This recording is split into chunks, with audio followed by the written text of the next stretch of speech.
kind of. So I want to give her like a background. Chi Chi McDonald, she owns a natural hair salon in St. Louis. Chi Chi, she screened Natural Hair the movie, and I knew that I was talking to a different person because she wanted to make sure she had exclusivity in her city for the film. Yeah.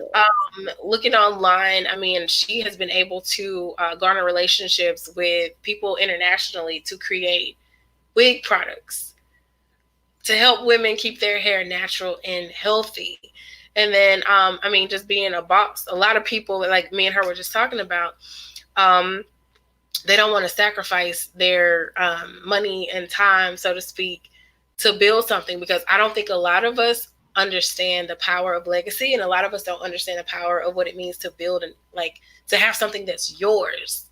So many people that I talk to a lot of older people because I think I can learn from any of us can learn from their mistakes and some of their Oh success. yeah. And one of the reoccurring themes that I hear, a lot of them have given their time, effort, and energy to corporations that left them with nothing. I mean, some of them were lucky enough to get a pension, but as you know, a lot of the companies now they don't offer those anymore. Mm-hmm. So a lot of women that I've talked to that are older, they kind of sacrifice having a family in order to have a career and to have a title. And I was sharing with Chi Chi about like how my perspective changed when I saw the interview with Byron Allen on the Breakfast Club. And as he was building his empire, his house went in and out of foreclosure 14 times, um, which I was telling Reginald, because he got a lot of flack because his wife is a white woman.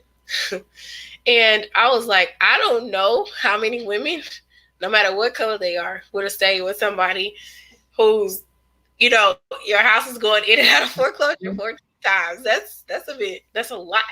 But now he's worth $1 billion. So the thing is, and here's a question for a lot of sisters: are you willing to build?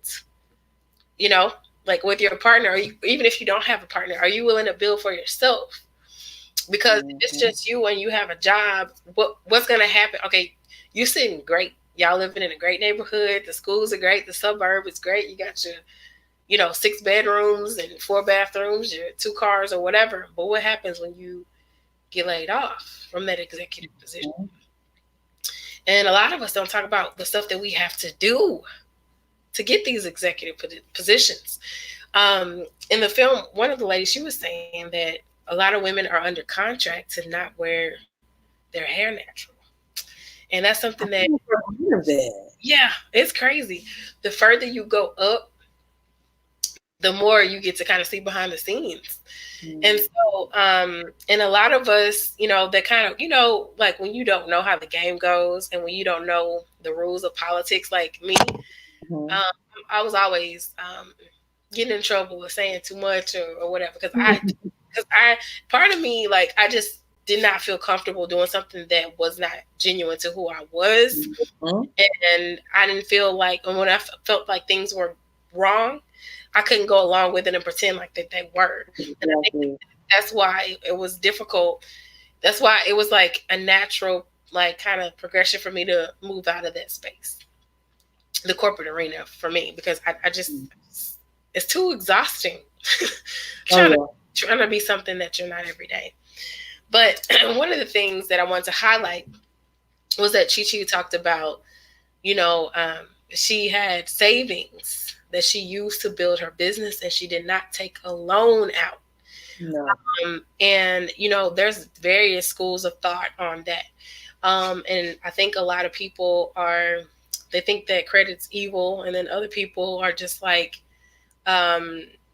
I think it's a means to an end for it, but anybody that's able to bootstrap and knows how to make money. When I say, I'll repeat it again, I said it earlier. When I say knows how to make money, I'm not talking about signing an employment contract.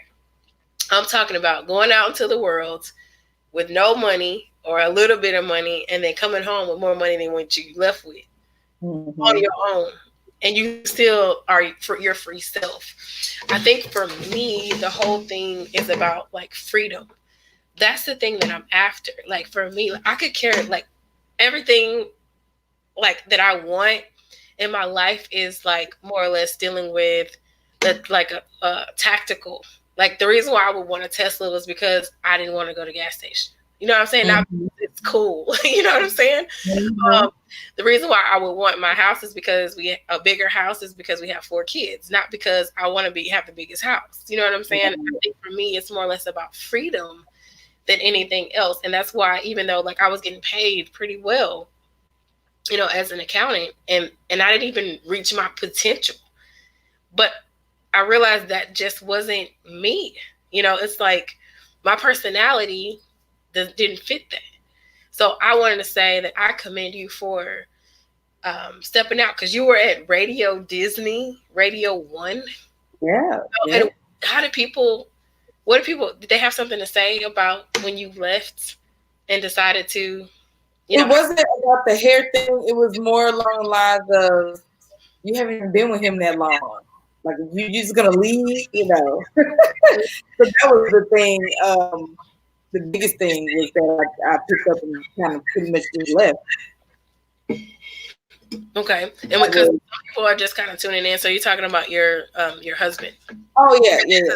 So yeah, so I moved to St. Louis to be with my ex-husband. Hold on. Okay. Okay. For Instagram Live, if you want to join me and Chi Chi McDonald's on YouTube, go to youtube.com/Natural Hair the Movie. All right. Go ahead. Sorry. Yeah, so just YouTube land up. I had gotten married, or not married, not at the time, but I had moved to St. Louis to be with my now ex-husband.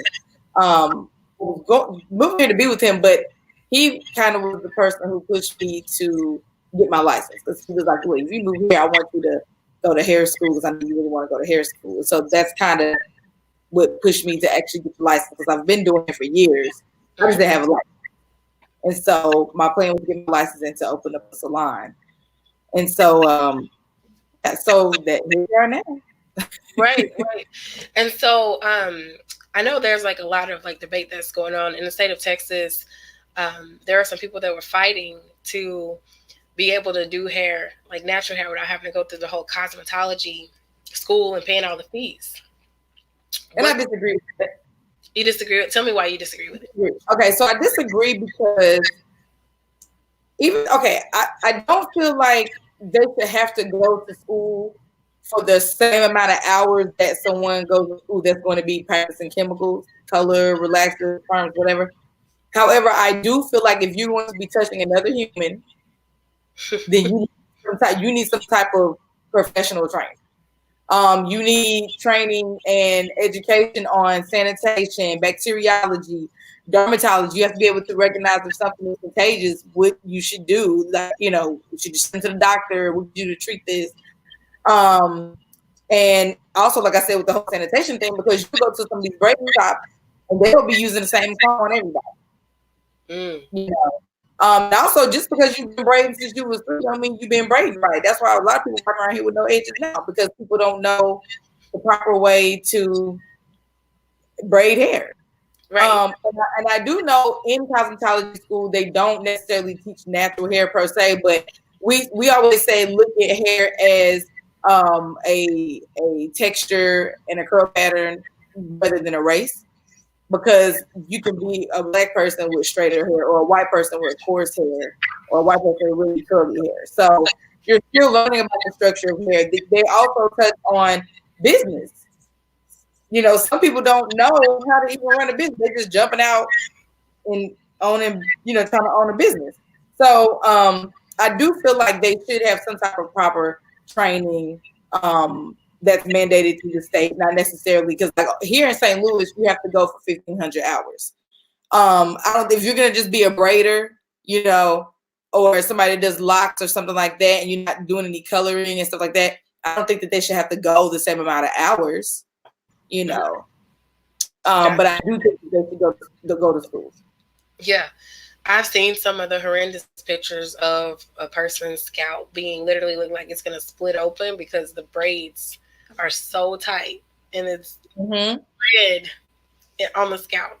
So I know exactly what you're talking about. And I also feel like they should be held to the same regard as us because like for me with my salon.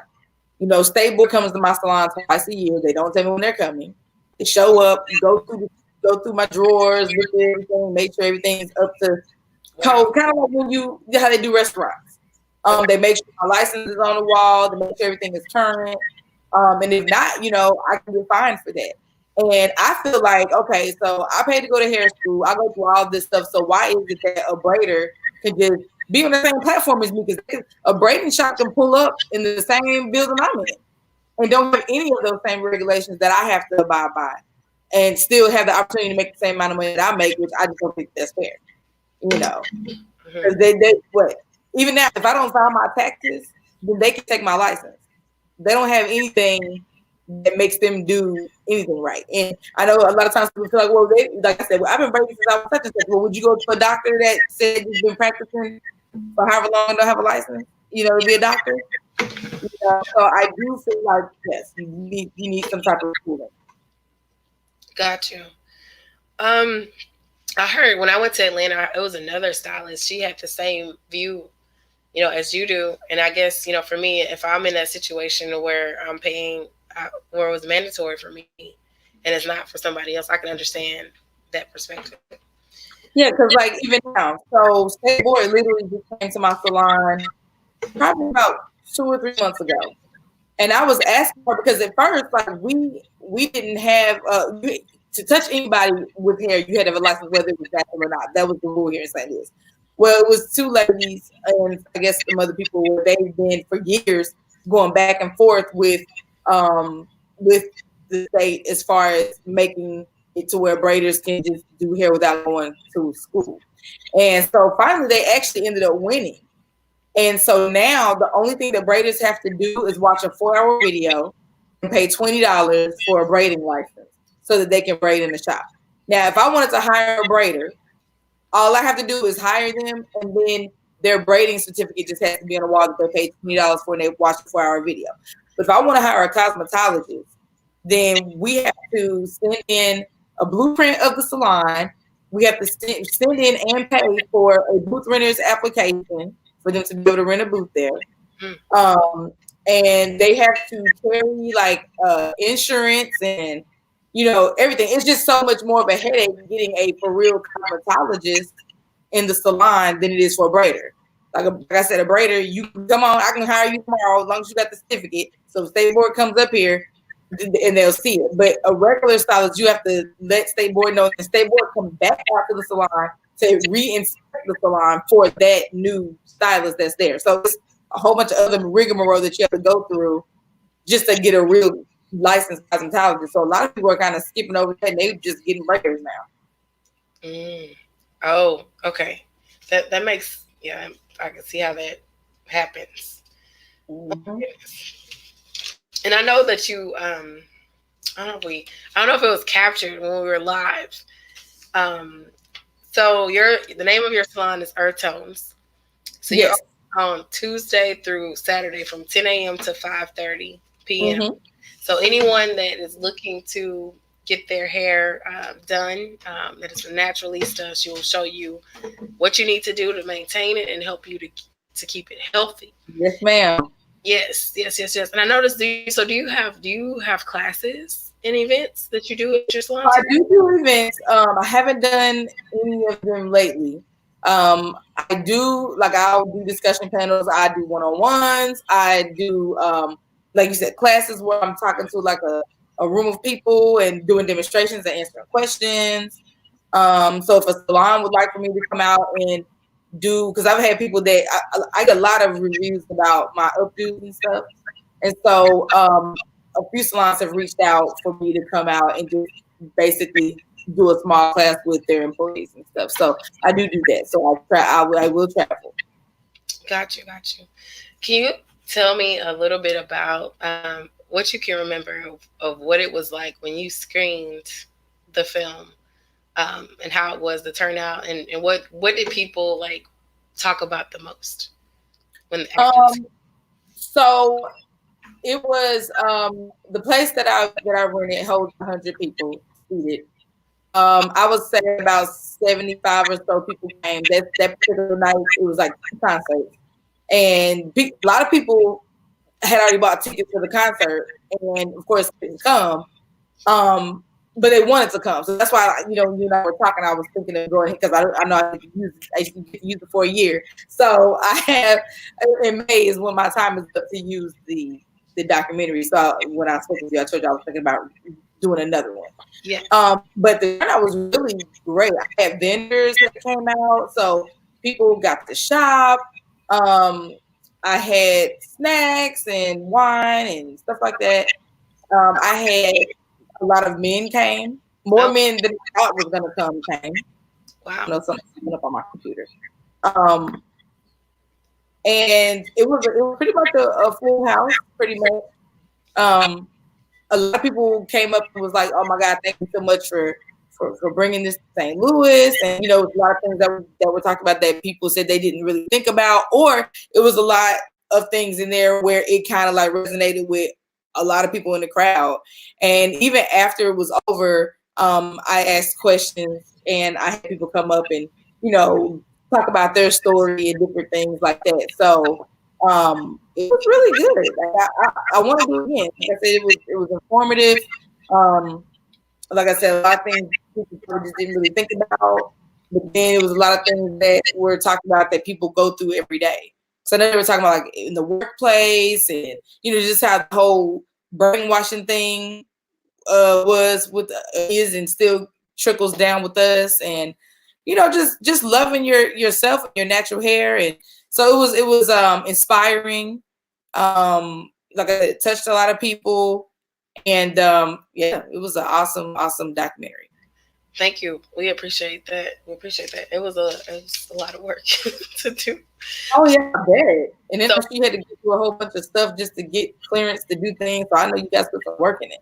Yeah, and to hear that is definitely humbling. And we are glad that you were able to bring it to your people in St. Louis. Yes. So when I saw it, actually my friend Levita in New York, Schenectady, he's the one who told me about this. Okay. Yes. And I was like, oh, I want to bring this to St. Louis. Yeah. And the reason why I was very adamant about being the first is because you don't want to do something extra for somebody, it's almost like you biting off and you're like, oh, we did it first and then you want to, so I just wanted to make sure that I was the first to do it. I like you said, I like to be innovative. And I had to jump on it. I really didn't care how much it was. I was like, I want to do it.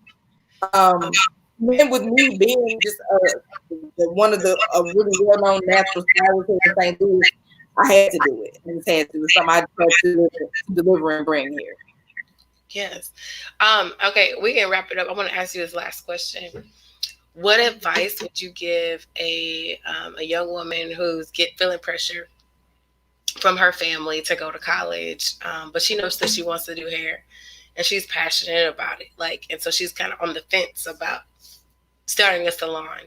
What would you tell her?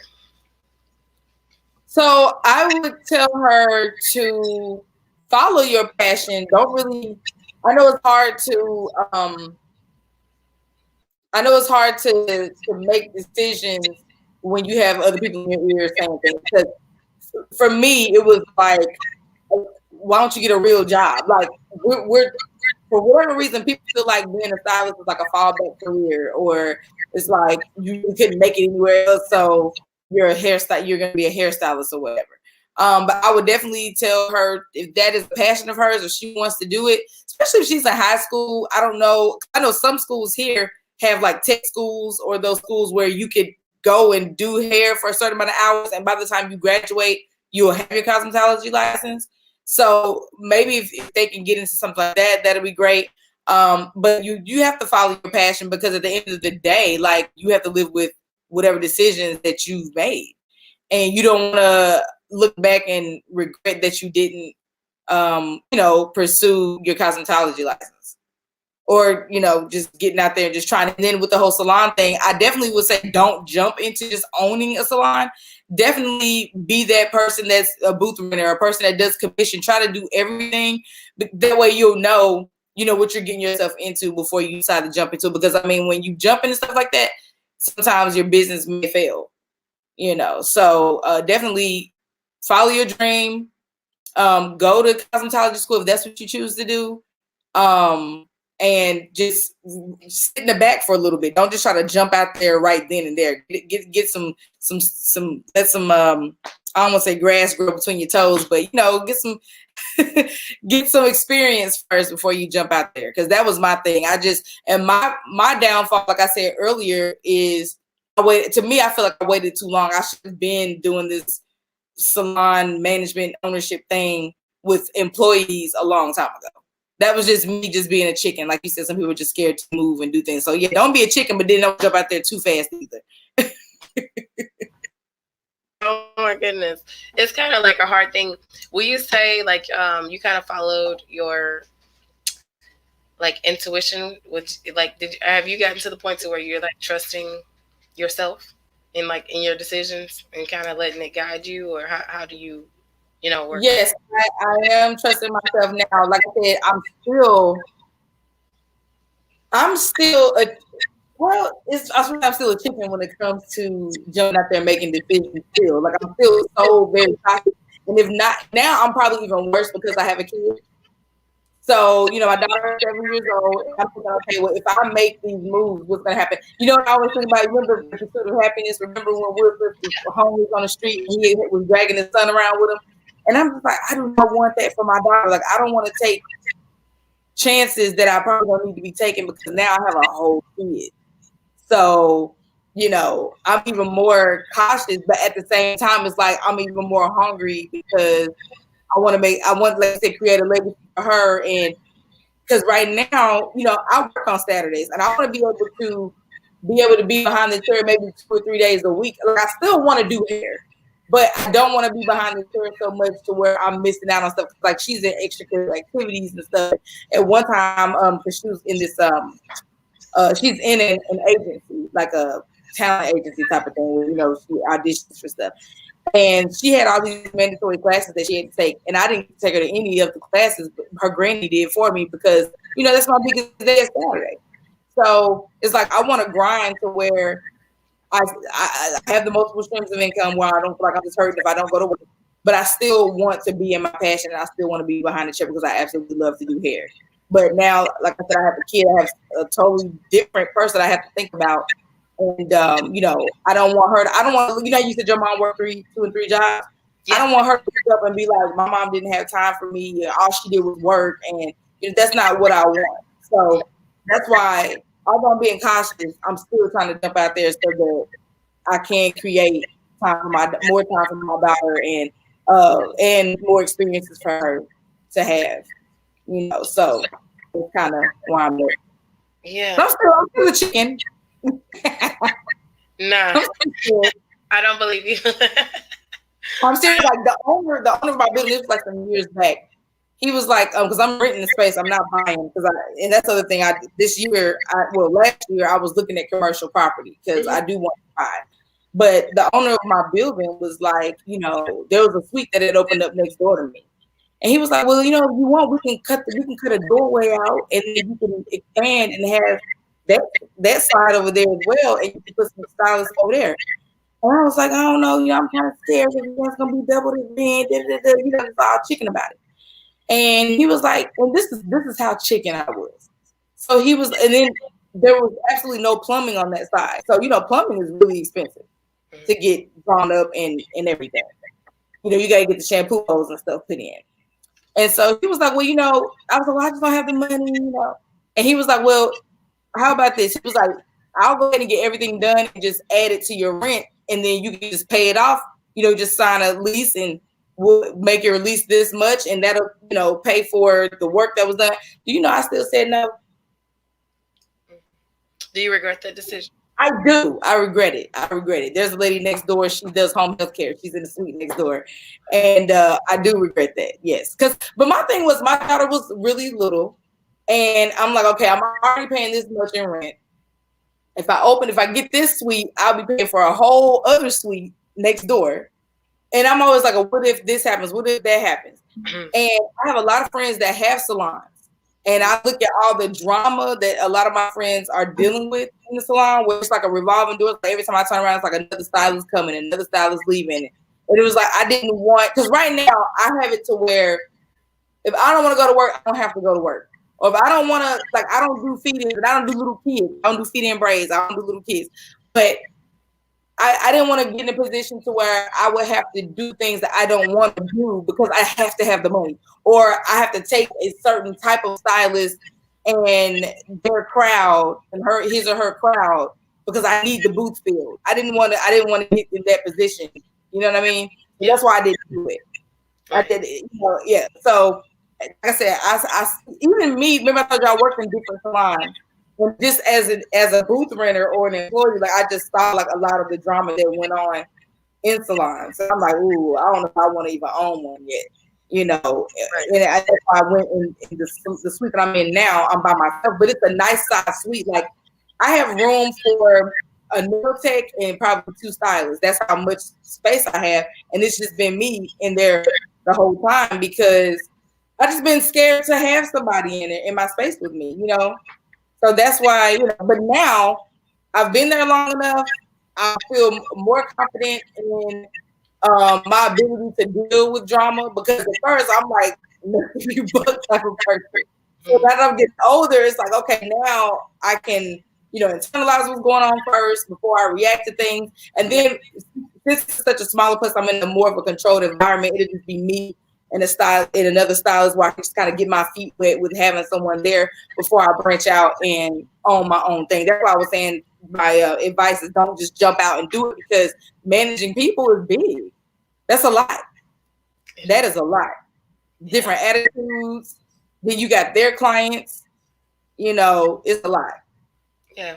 So that's why I didn't do it. I was just scared too, just because I just didn't know if, and then people say, oh, you got to screen. You need to screen. You're supposed to screen people before you hire them, but you don't know what people are going to find out when they get there. And then if it don't work out, you're stuck with this rent and this bill. And so that's what it was. I'm just still taking my little baby steps, which it kind of sucks that I'm not like a risk taker like a lot of my friends. I want to be. Yeah. But I'm conscious. And like I said, it's not like I'm getting a check every week, so I just have to be mindful. Yeah. I think too, it's like making a decision based off of, your level of comfort and level of confidence in doing it. And we talked about it, it is scary being an entrepreneur, but I think they said that freedom is on the other side of fear. And I think the more I study and look at different things, I'm starting to see how important it is to branch out and to own things, instead of I don't know what to say, as far as like the money coming in, like we talked about before, like having that money coming in, regardless if you are there or not. Like that's the goal. And I think one of the I'm gonna say this and we can wrap it up, but the piece of advice that I saw was that what's the worst that could happen? Like when you're about to make a decision, it's big, it's a great opportunity. You have to kind of think and ask yourself, like, what's the worst that can happen?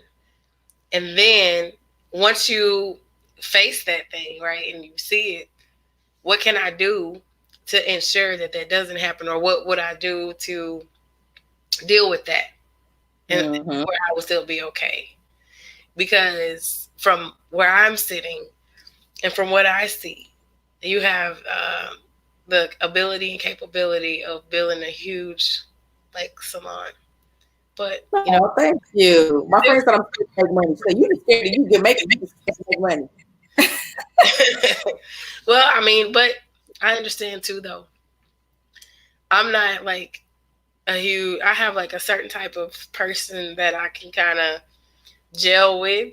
Other people, they can get along with like just about everybody, and I can.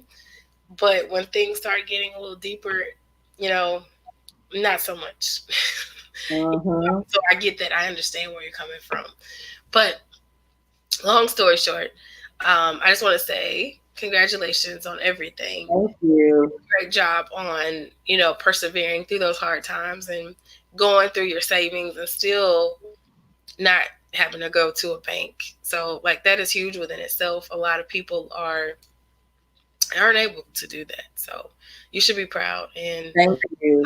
Um, and yeah, I would say make your plan to expand.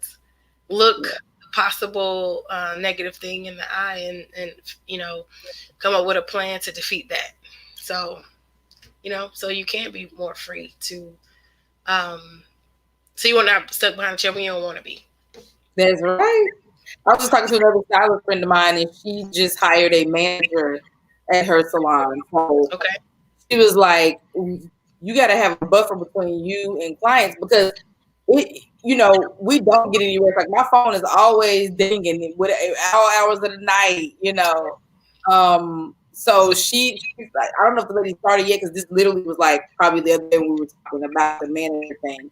But yeah, you want to because when you start delegating stuff to other people, it frees you up to do other things. Mm-hmm. So that's kind of my next step is getting an assistant or a manager or something like that, someone to help me, so I can be freed up to do other things. Because it's like right now I'm doing everything. Yeah, for sure. Yeah. So I wanted to tell everyone, if you're in St. Louis, go to Earthtones to get your natural hair straight, get it done. Together. So that little style, it's been natural since '99. Yes, 99. When it wasn't popular. So thank you for pushing the movement forward and for being that therapist to the women in St. Louis. Well, thank you. And thank you for having me. And you keep pushing forward with this documentary. And how's that going, by the way?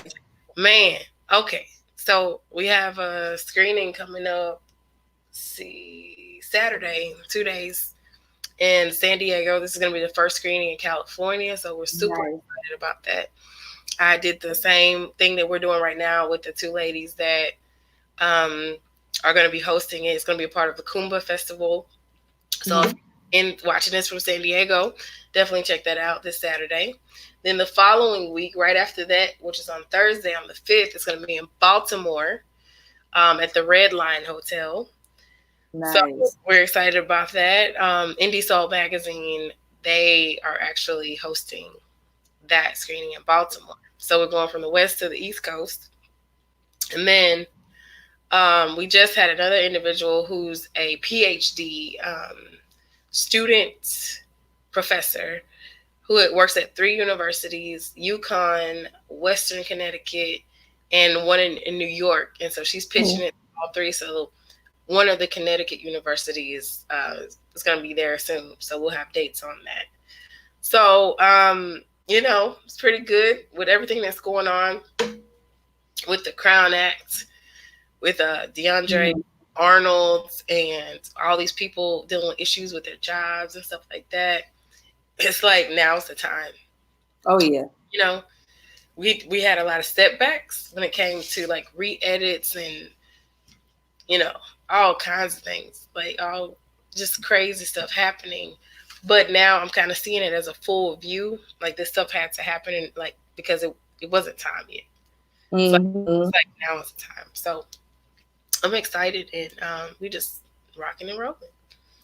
So yeah, I'm so proud of you guys. Like I said, when Olivia told me about it, I was like, "Oh, give me that information." Oh. Then I went and I started harassing you, and then I did the screening here.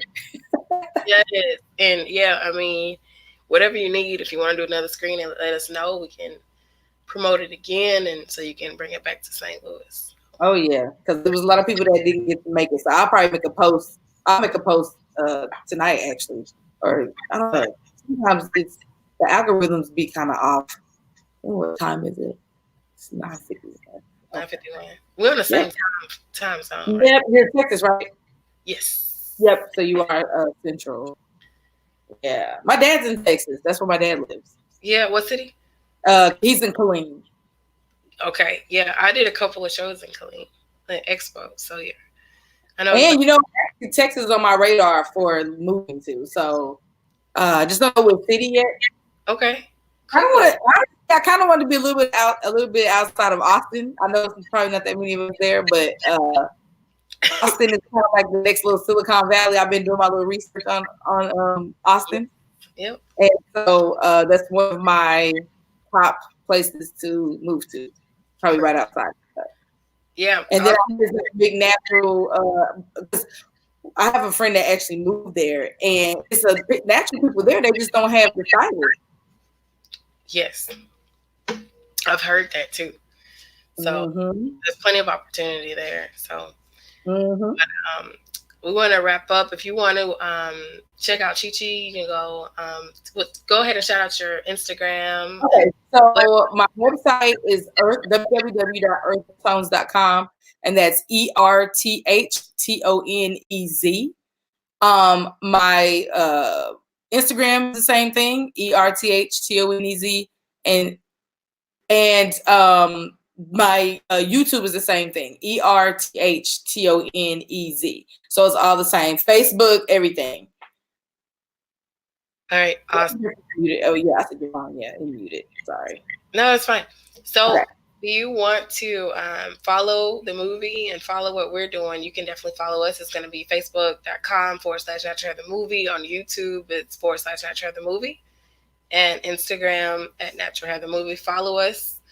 Engage with us. And if you want our film to come to your city, all you have to do is DM me or email us at info@naturalhairthemovie.com. We look forward to being of service to you and to help to push the natural hair movement even further. So God bless each and every one of you, and thank you so much for joining me. Bye, everybody. Thank you.